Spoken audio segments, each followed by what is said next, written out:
It's 7 a.m. You open your phone. Your stock is down 4%. Your stomach drops. Your coffee tastes like regret. Then you remember, you bought it yesterday at a 4% discount. You're not losing, you're winning. You're basically a genius. It drops another 6%. Okay, welcome to the stock market, where math and emotion go to war every single day. A stock is not a number. It's not a casino chip. It's not a vibe. A stock is a tiny, legally recognized slice of ownership in a real company. Buy a share, you own a piece. Not enough to boss anyone around, but enough that when the company wins, you win. And when it doesn't, you feel it physically in your chest at 7 a.m. Why do companies sell shares at all? Because growing costs money. Factories, engineers, marketing, office snacks that cost more per pound than ribeye. Instead of borrowing from a bank and paying interest forever, they sell tiny pieces of themselves to the public. Public gets upside, company gets cash. Everyone wins. The year 1602, Amsterdam. The Dutch East India Company needs money for ships. Ships at the time were expensive, slow, and had a personal vendetta against staying afloat. So instead of one rich guy funding everything and eating all the risk, they split ownership into pieces and sold them to regular people. Ship comes back loaded with spices, you profit. Ship sinks, you lose your share. Congratulations, you just invented the stock market.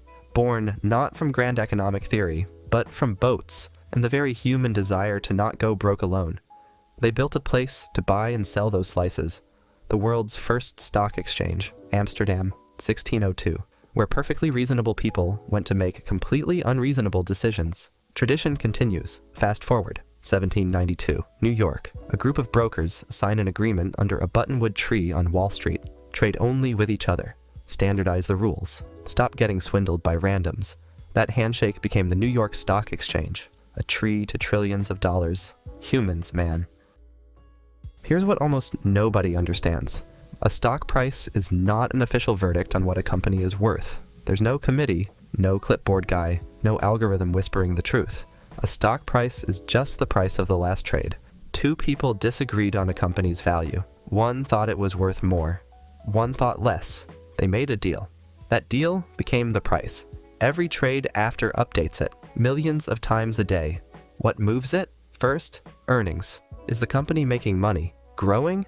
A bad earnings call can wipe 20% off a stock in one afternoon. Second, news. New CEO. Government probe. Competitor releases something better. CEO tweets something weird at 2 a.m. What's the tweet say? Just the word, We're down 8%. He does this every quarter. Third, vibes. Officially called market sentiment. Unofficially, fear and greed in a trench coat, pretending to be rational economic forces. This moves prices more than anything else, and it has nothing to do with what the company is actually doing. Market goes up for a while. People notice, get comfortable, then confident, then dangerously, historically overconfident.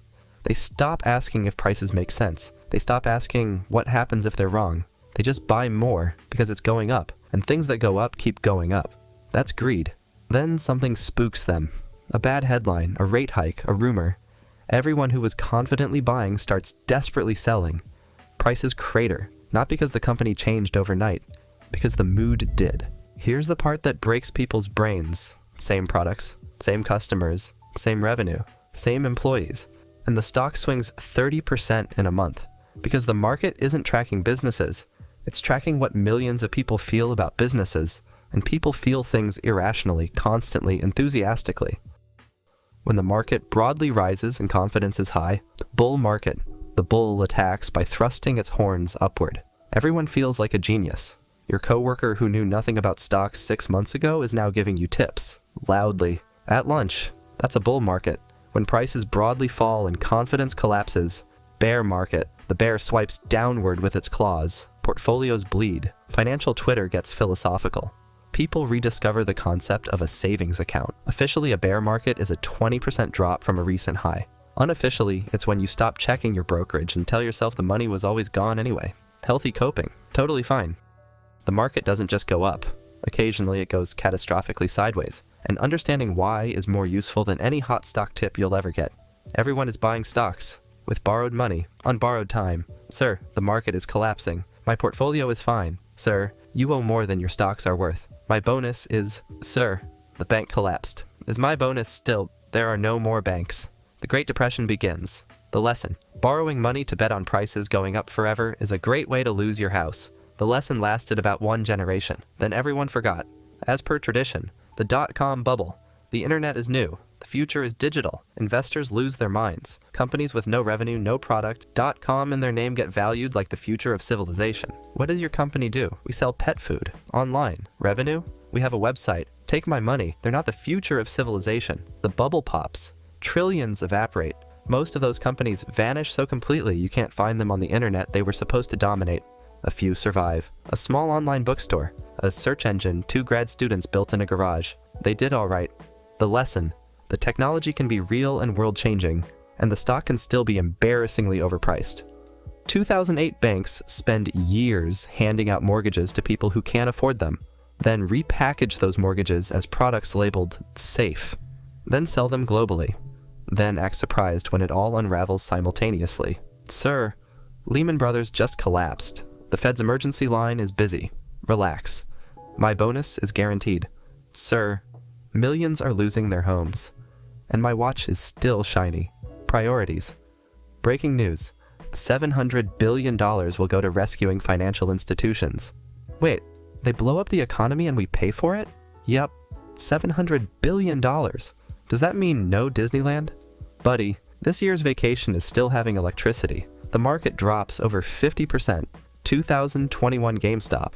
A group of people on the internet drive a dying video game store's stock up over 1,000%.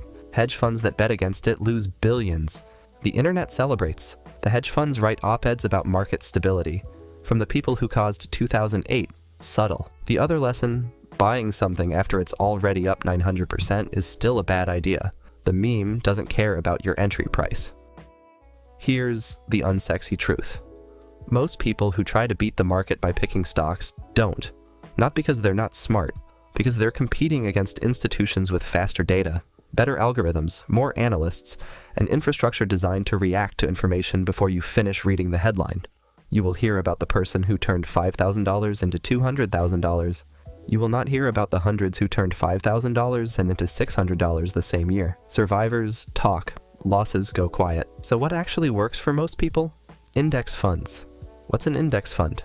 A tiny slice of the entire market at once. So I own everything? A very small piece of everything. Even the bad companies? Even those. Why would I want that? Because you can't predict which ones are bad until after. Oh, you don't need any specific company to win. You just need the economy to keep growing over time, which it has, with crashes, with bear markets, with brutal red mornings. But over time, up. Warren Buffett, greatest stock picker in history, has repeatedly told regular people to skip stock picking. Buy the index, hold it, don't touch it, go outside. If the best player in the game tells you not to play, maybe listen to him. Boring beats exciting. Exciting just has better marketing. The stock market is not a savings account. It does not go up every year. In a bad year, your portfolio can drop 40, even 50%, and sit there for a while. Panic sell at the bottom, real permanent loss. Hold through it, historically you recover, eventually. But eventually might be 5 years, it might be 10. It's not a schedule, it's a tendency. So the most important question in investing isn't what should I buy? When do I actually need this money? Need it soon? House, tuition, emergency fund? Get it out of stocks. The market doesn't know your timeline, it doesn't care about your plans, it doesn't care about you at all. Need it in decades? Now the math looks very different. Time is the one edge every regular investor has that no hedge fund can buy, no algorithm can replicate, no MBA can manufacture. You just have to not panic, which is harder than it sounds. As established 400 years ago, this started because merchants needed money for ships that might sink. They spread the risk, shared the upside. It worked. Today it's the same trade, faster, louder, global, with more notifications and a surprising number of people making financial decisions based on tweets. Companies need capital. People want a return. The market connects those two things. Everything else, the crashes, the bubbles, the bull runs, the bailouts, the meme stocks, the hedge funds crying on TV, just human nature, repeating itself with better graphics. The market doesn't reward the smartest person in the room, not the loudest, not the most confident, the most patient, every time.